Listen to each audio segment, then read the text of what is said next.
Students, now I am going to discuss the question uh, causes of inflation. Inflation is an outcome of an imbalance in demand for the supply of the goods. Persistent rise in prices is called inflation. It can be of two types of causes are there, demand side causes and supply side causes.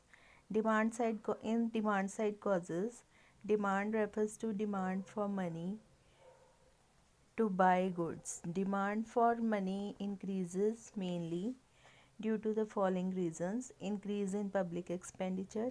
Increase in public expenditure in a country leads to an increase in the purchasing power, which in turn leads to more demand for goods and services. But after full employment situation, there is no increase in production of goods. As a consequence, prices begin to rise, causing inflation. This situation can arise even before full employment if certain bottlenecks slow down the pace of production. Second point is deficit financing. When government covers its deficit by printing more notes, it leads to increase in the monetary income of the people. However, production does not increase to the extent demand for goods increases. This causes the prices to rise. Presently, countries like India suffer from inflation due mainly to the policy of deficit financing. Next point is cheap monetary policy. Cheap monetary policy also causes excessive increase in supply of money and thereby increase in demand for goods and services. It results into rise in prices, fall in the bank rate, buying of securities under open market operations and credit expansion policy of the central bank increase the demand for money. It causes increase in monetary income and consequently increase in prices. Increase in disposable income also causes inflation. Black money, unaccounted money is called black money. It is the outcome of tax evasion. Holders of black money squander it on luxuries and conspicuous consumption.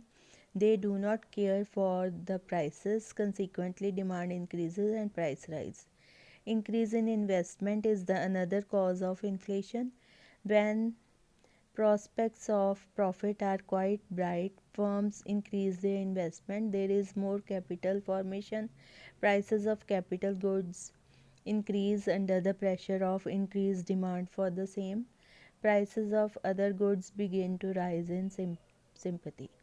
Reduction in taxes. When government reduces taxes, people's real and monetary income increase, causing increase in their effective demand.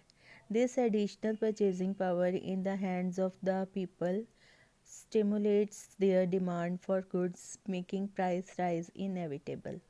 Less public borrowing. In case of reduced public borrowing or when the old debts are repaid, people have more purchasing power, exerting pressure on the available goods and services, resulting in inflation. Increase in population. If the growth rate of the population is higher than the growth rate of the output in the country, demand for goods and services outstrips their supply, causing rise in prices. Supply side. Supply refers to the quantity of the available goods or output on which people spend their income. In case of inflation, supply of goods and services does not increase proportionate to the demand. As a result, there is disequilibrium in the economy. It is this disequilibrium that causes rise in prices. Following factors may be noted in this regard. Less production. Fall in production is one of the principal causes of rise in prices.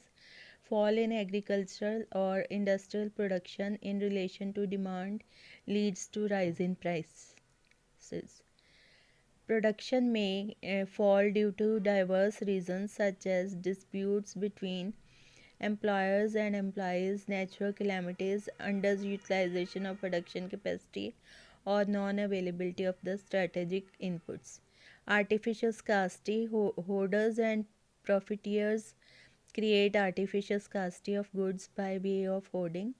Taxation policy of the government is the another reason. High rates of sales tax, excise duty, corporation tax, expenditure tax, etc. discourage production. Under the situation, even when demand for goods remains constant, there will be rise in their prices. Thus, fall in production gives rise to inflation. Shortage of food grains. In the event of shortfall of the production of food grains, pulses, edible oils, etc., their prices shoots up. This shortage may be due to failure of monsoon or more production of cash crops than food crops. Industrial disputes sometimes may culminate into strike or lockout. It causes fall in supply or production and hence rise in prices.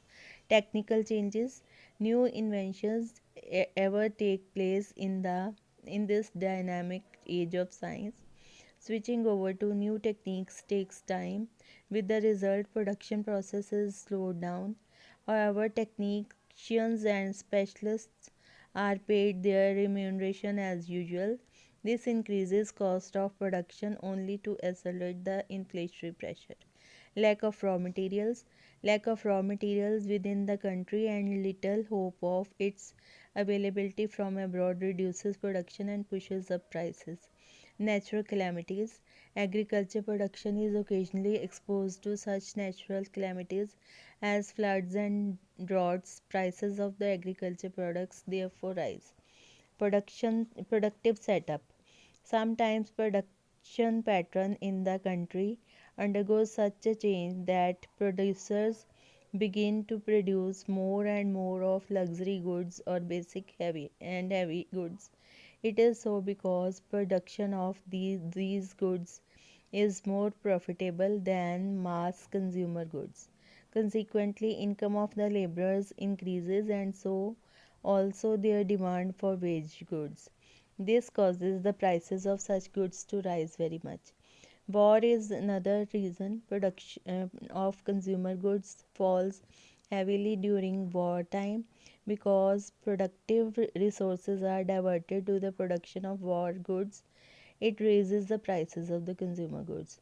International causes. In modern times, different countries have trade relations with one another. Price rises in one of the trading countries has its effect on other countries as well. Inflation is one in one country spreads to other countries through trade.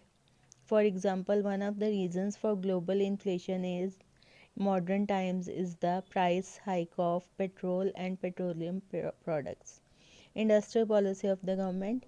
If industrial policy of the government is restrictive, it would adversely affect supply. If the setting up of the new industry is strictly controlled, then production would fail to cope with demand and so prices will rise. Bottlenecks in production. When the supply of the electricity, coal, means of transport, etc., becomes erratic, production slows down. As a consequence, supply falls and price rises.